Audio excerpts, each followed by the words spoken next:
오늘은 창세기 32장 24절에서 30절까지의 말씀입니다. 야곱은 홀로 남았더니 어떤 사람이 날이 새도록 야곱과 씨름하다가 자기가 야곱을 이기지 못함을 보고 그가 야곱의 허벅지 관절을 치매 야곱의 허벅지 관절이 그 사람과 씨름할 때에 어긋났더라. 그가 이르되 날이 새려하니 나로 가게 하라. 야곱이 이르되 당신이 내게 축복하지 아니하면 가게 하지 아니하겠나이다. 그 사람이 그에게 이르되 내 이름이 무엇이냐? 그가 이르되 야곱이니이다. 그가 이르되 내 이름을 다시는 야곱이라 부를 것이 아니요 이스라엘이라 부를 것이니 이는 내가 하나님과 및 사람들과 겨루어 이겼음이니라. 야곱이 청하여 이르되 당신의 이름을 알려주소서. 그 사람이 이르되 어찌하여 내 이름을 묻느냐 하고 거기서 야곱에게 축복한지라. 그러므로 야곱이 그곳 이름을 브니엘이라 하였으니 그가 이르기를 내가 하나님과 대면하여 보았으나 내 생명이 보존되었다 함이더라. 아멘.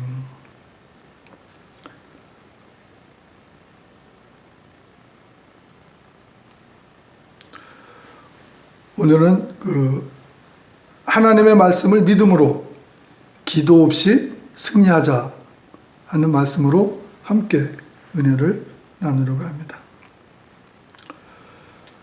우리가 신앙생활 하면서 하나님의 일을 할 때 하나님이 틀림없이 명령하셨다고 생각하고 그 일을 실행해 나갈 때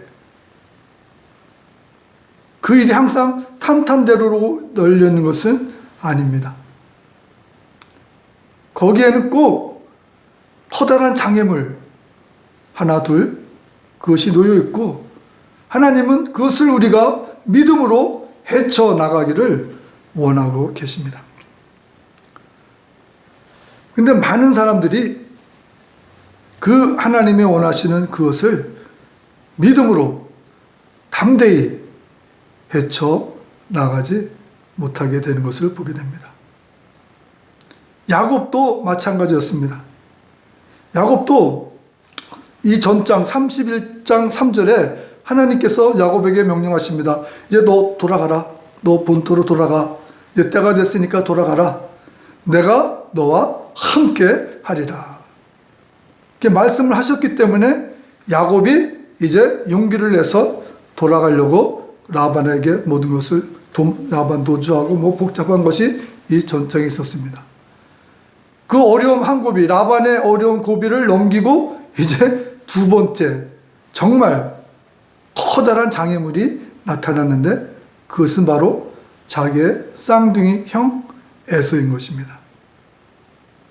우리 너무나 잘 알듯이 에서가 받을 축복을 야곱이 속여서 받고 죽을까 봐 도망했다가 이제 다시 돌아가는데 이 형 에서가 나를 어찌 그냥 두겠는가?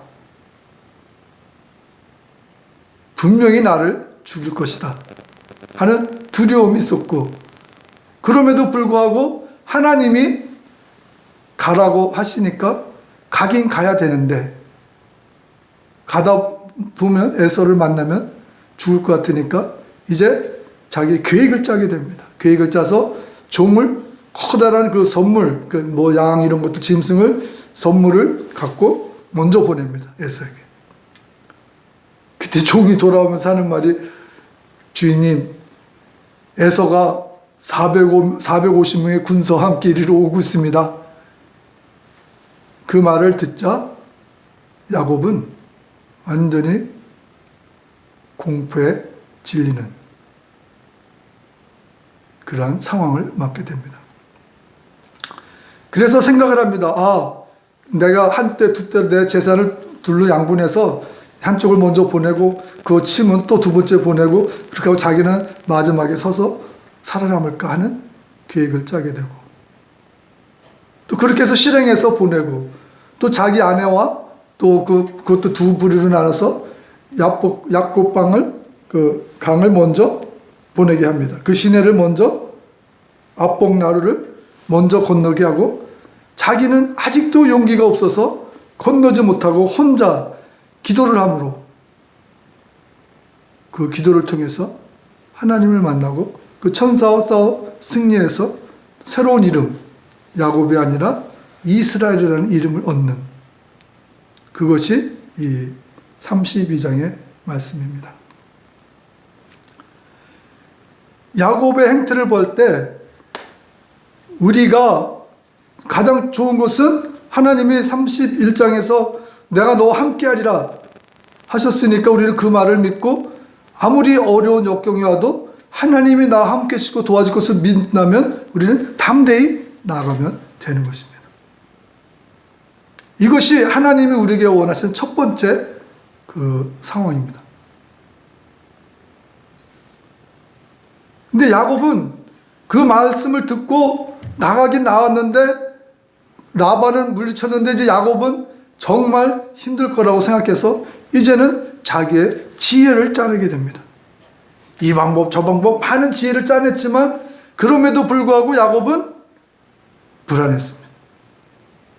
자기의 생각대로 계획을 다 짜냈지만 그의 마음의 기쁨과 이렇게 하면 됐어, 이 계획은 펄펙이야, 이렇게 되면 에서가 날 용서해 줄 거야, 그 마음이 안 드는 거예요. 그러니까 우리도 어떠한 하나님의 일을 감당해 나갈 때 어떠한 두려움, 걱정, 근심, 공포가 있을 때 그 문제를 해결하기 위해서 이렇게 해야지 저렇게 해야지 머리를 맞대고 또 자기 혼자가 밤잠을 못 이루면서 이 방법 저 방법 생각해낸다고 그것이 여러분들의 마음을 편안하게 하고 그 계획이 여러분들을 지켜주지 못한다는 것입니다. 야곱은 그걸 실행했잖아요. 계획을 이 계획 저 계획 다 짰지만 그래도 불안하니까 그 야복강 나루를 건너지 못하고 혼자 철야 기도를 하는 것이죠. 이렇게 말씀을 드리면 조금 반대하시는 분도 있을지 모르겠는데 성경을 읽으면서 정말 중요한 거는 오늘 말씀의 제목대로 하나님 말씀을 우리가 철저히 믿으면 기도가 필요 없다는 거죠. 기도를 세게 한다는 거는 그만큼 더 많은 믿음이 필요하다는 거예요. 그렇다고 기도하지 말라는 소리가 아니라 말씀을 보면 그렇다는 거죠. 지금 야곱이 하나님이 나를 지켜주실 거야, 믿음 있으면 철야 기도할 필요가 없잖아요. 담대히 그냥 나가면 됩니다. 왜? 하나님이 천군 천사를 통해서 날 지켜주시고 하나님 나와 함께 하시니까. 또 우리 읽지는 않았지만 32장 1절에도 하나님의 군대를 만났어요. 그러니까 그 군대가 나를 지켜주시겠지, 도와주시겠지 하는 믿음이 있으면 우리는 지금 이 야곱처럼 철야 기도하면서 막 그 불안과 공포 속에서 기도할 필요가 없다는 거죠. 근데 왜 기도를 해야 되느냐? 하나님이 명령하시고 내가 이것을 해야 되는데 불안한 거죠. 걱정이 되는 거죠. 걱정이 되니까 하나님께 요청하는 거예요. 도와주십시오 하고.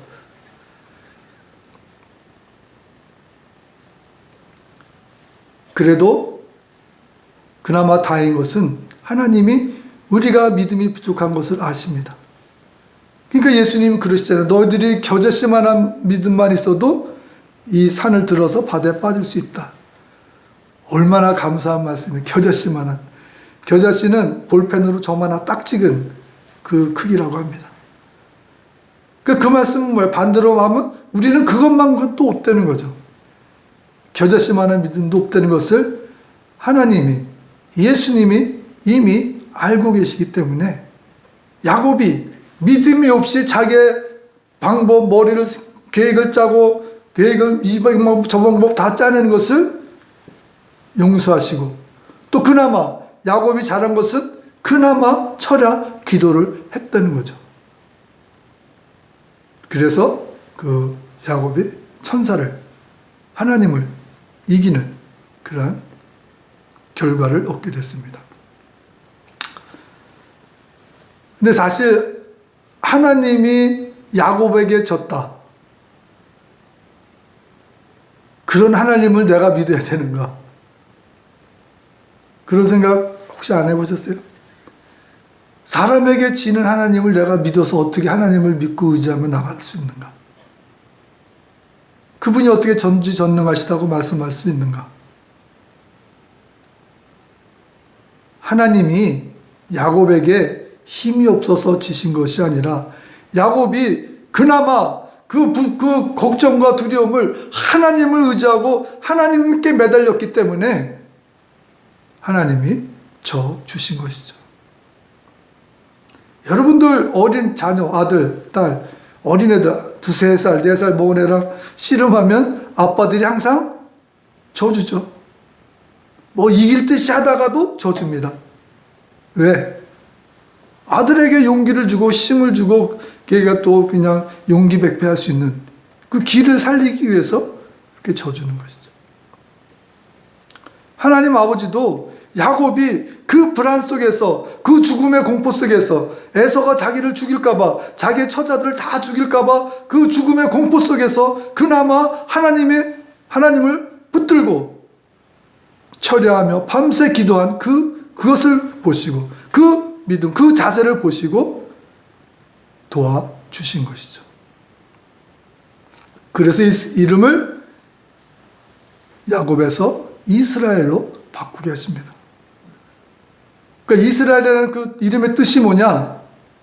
이스라엘이라는 그 뜻은 하나님을 이기고 사람도 이긴다. 그러한 뜻입니다. 이 기도를 통해서 이 야곱은 하나님한테 뭐라고 기도한 거예요? 자기 목숨 살려달라고 기도한 거 아니에요? 기도하고 했을 때 하나님께서 너가 하나님도 이기고 사람도 이긴다 하는 이름을 주신 것이죠. 그것은 이제야말로 야곱이 하나님의 명령대로 하나님도 만나고 하나님의 말씀 따라 순종하고 하나님이 함께 하시고 다 그것을 믿고 따라왔지만 이제야말로 야곱에게 성령 하나님이 임하시는 그러한 역사가 나타나진 것이 그 야복강에서 그 야곱이 철야기도를 통해서 하나님을 이기는 그 사건이 바로 성령님이 임하시는 그러한 사건이라고 저는 보게 됩니다.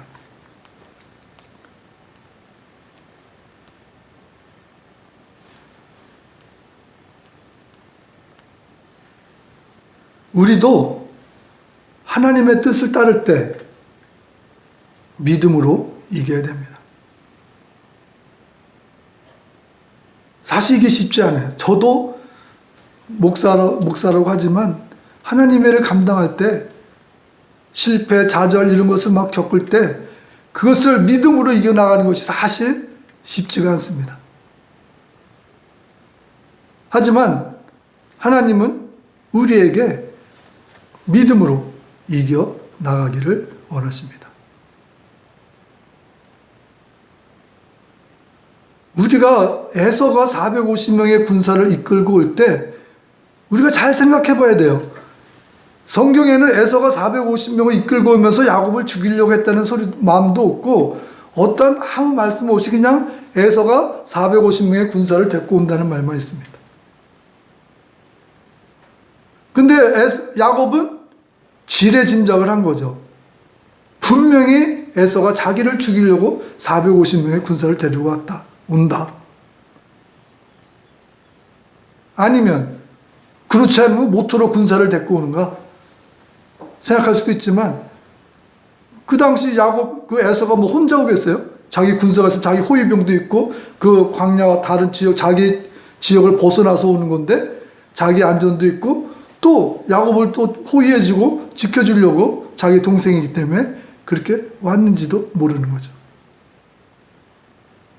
그러니까 우리는 하나님의 일을 감당할 때 어떤 장벽을 봤을 때 그 장벽이 정말 나를 위한 것인지 아니면 나를 해치고자 하는 것인지 모르는 상황에서 그 장벽을 보고 지레짐작해서 겁먹고 죽음의 공포에 빠져서 패닉 상태로 빠질 이유는 없다는 거죠. 그 장애물도 우리가 하나님의 나의 도우심을 에서 형이 나를 위해서 호위해 주러 오는구나 생각했다면 야곱은 훨씬 기쁜 마음으로 에서를 만날 수 있었을 것입니다. 우리가 가장 첫째는, 가장 좋은 것은 믿음입니다. 믿음. 어떠한 고난과 역경인 장애물이 나에게 닥쳤을 때 그것을 믿음으로, 하나님은 저 장애물을 통해서 나에게 더 좋은 것을 주시기 위해서 저 장애물이 있는 거야. 그래? 나가야지. 그러면 하나님의 도우심을 받으러 나가야지. 장애물을 격파하러 나가야지 하는 믿음으로 나아갈 때, 그것이 첫 번째 가장 좋은 우리 하나님의 자녀로서의 선택이 되는 것입니다. 두 번째는, 내가 믿음이 부족해서 패닉 상태에 빠졌을지라도 기도를 해야지. 마치 우리 그 속담처럼 호랑이에게 붙잡혀 갔어도 우리가 정신만 차리면 살 수 있다는 말처럼, 패닉 상태에 빠져가지고 안절부절 못하고 좌절에 빠지는 것이 아니라 기도하면 되지, 기도해야지 하는 그런 마음으로 기도를 열심히 하는 것, 그것이 바로 두 번째 그 자세가 되는 것이죠. 이 야곱의 기도를 제가 생각하면서 기도의 종류, 그 기도가 도대체 어떤 기도의 종류가 있는가 생각을 해봤습니다. 그래서 예수님을 봤을 때 예수님이 기도하셨는데, 그 예수님의 기도를 우리가 살펴봤을 때 세 종류로 볼 수 있다고 저는 생각합니다. 세 종류. 예수님이 기도하신 그것의 그 종류의 첫 번째는 하나님과의 관계, 아버지와 더 밀접한 관계를 통해서 아버지로부터 능력을 받는, 그런 능력받기 위한 하나님과의 관계를 위한 기도. 하나님을 사랑하는 마음으로 하나님께 저에게 능력을 주셔서 이 땅에서 하나님의 영광을 나타내게 해주십시오 하는 그런 능력받기 위한 기도.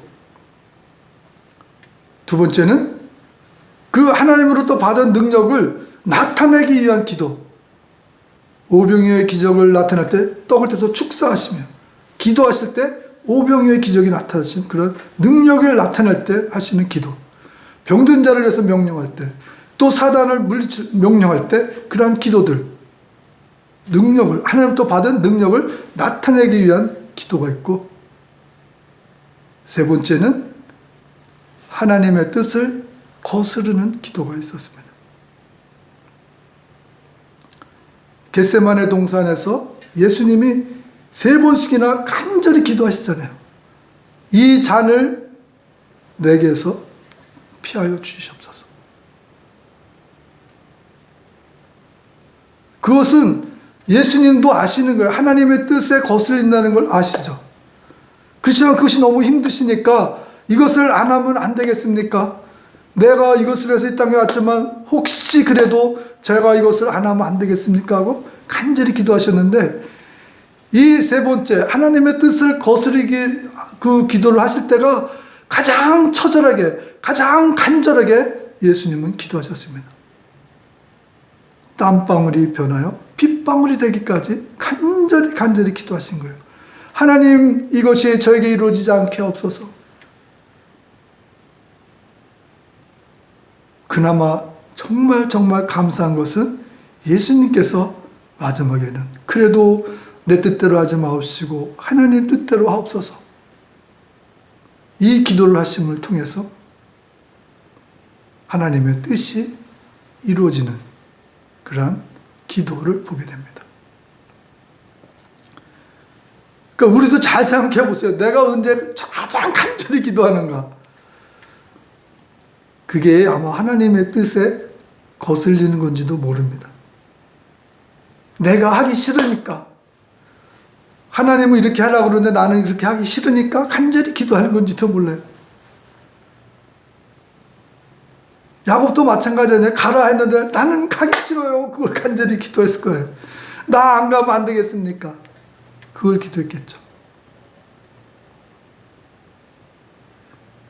지금 우리가 어떠한 기도를 하고 있는가를 한번 살펴보시길 바랍니다. 예수님처럼 기도를 하면 어떤 기도, 하나님 아버지와 나와의 관계 속에서 하나님 저 사랑합니다. 저를 구원시켜서 너무나 감사드립니다. 제가 무엇을 해야 될까요? 하나님 저에게 은혜를 주시고 능력을 주셔서 하나님 능력 주시는 그대로 제가 사용하기를 원합니다. 그러한 기도. 또 이제 그래서 은혜를 받았으면 하나님 이 능력을 통해서 이 아픈 자들, 예수님을 모르는 자들 구원의 역사가 나타나게 도와주시옵소서. 그러한 능력을 나타내는 기도.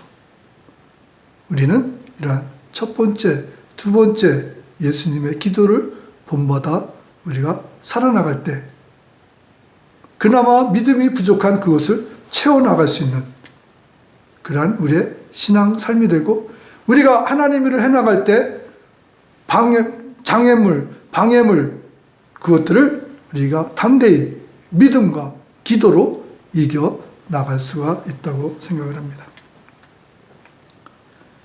우리에게 이렇게 기도할 수 있는 힘을 주시기 위해서 예수님을 이 땅에 보내주신 것이죠. 예수님이 이 땅에 오신 것이 첫 번째가 우리에게 그 구원의 길을 만들어주신 것이죠. 근데 그것보다 정말 더 중요한 거는 저는 이렇게 한번 생각을 해봤습니다. 그 예수님이 그 유대인들이 당신이 하나님의 아들이면 뭐 표적 좀 보여주시죠? 그랬을 때 예수님은 내가 너희들에게 보여줄 것은 요나의 표적밖에 없다. 그 말씀을 하셨습니다. 그 요나의 표적은 다 아시죠? 커다란 물고기 안에 들어갔다가 하나님의 뜻에 반대했다가 들어갔다 3일 만에 나와서 그 니느웨에 가서 복음을 전파한 그런 그 요나의 이야기죠.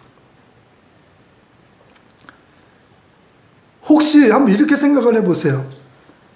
하나님께서 어떤 선지자에게 환상을 보여주시고 또 어느 선지자에게 꿈을 보내주셔서 이렇게 믿는 자들을 내가 다 구원시켜 줄게 해서 그 구약에처럼 어떤 선지자가 자기 혼자 꿈을 통해서 이게 복음이야, 이것을 믿는 자들만 구원도 얻고 천국 갈 수 있는 거야 라고 선포를 했다면 그것을 믿기가 참 어려웠을 거예요. 어떤 한 선지자를 꿈을 통해서 그 사람의 비전, 이상을 통해서 나타났기 때문에. 하지만 예수님이 이 땅에 직접 나타나셔서 모든 사람들의 눈에, 그 당시에는 이스라엘이겠죠. 이스라엘에 있는 사람들에게 눈에 보여줘주는 하나님의 아들로서 이 땅에 오시고 복음을 전파하시고 직접 십자가에 못 박혀 죽으시고 또 3일 만에 부활하시고 하늘에 승천하시는 그것이 어떠한 꿈, 이상, 어떤 비전을 통해서 보여진 것이 아니라 실제로 예수님이 이 땅에 내려오셔서 보여주셨다는 것. 이것이 바로 요나의 표적인 것이죠. 실제 상황이라는 거죠. 실제 상황. 이것이 실제 상황에 복음이 되어지고 구원의 길로 열렸기 때문에 2000년이 지난 지금도 우리가 예수님의 구원의 길이고 그 길만이 우리의 생명의 길임을 믿고 우리가 나아가게 되는 것입니다. 이렇게 모든 것을 실제 상황으로 보여주셨기 때문에 우리가 하나님의 뜻을 행해 나갈 때 어려움이 있을지라도 담대히 믿음으로 하나님이 나를 지켜주시고 나와 함께 해주심을 굳게 믿고 그 뜻을 피하기 위한 기도가 아니라 하나님 이것을 어떻게 이겨나가길 원하십니까? 저에게 능력을 주셔서 이 길을 이겨나가게 하여 주시옵소서 하는 그런 기도, 또 담대히 그 능력을 발휘할 수 있는 기도, 그러한 믿음과 기도를 통해서 하나님께 영광 돌리는 저와 여러분이 되시기를 예수님의 이름으로 축원드립니다.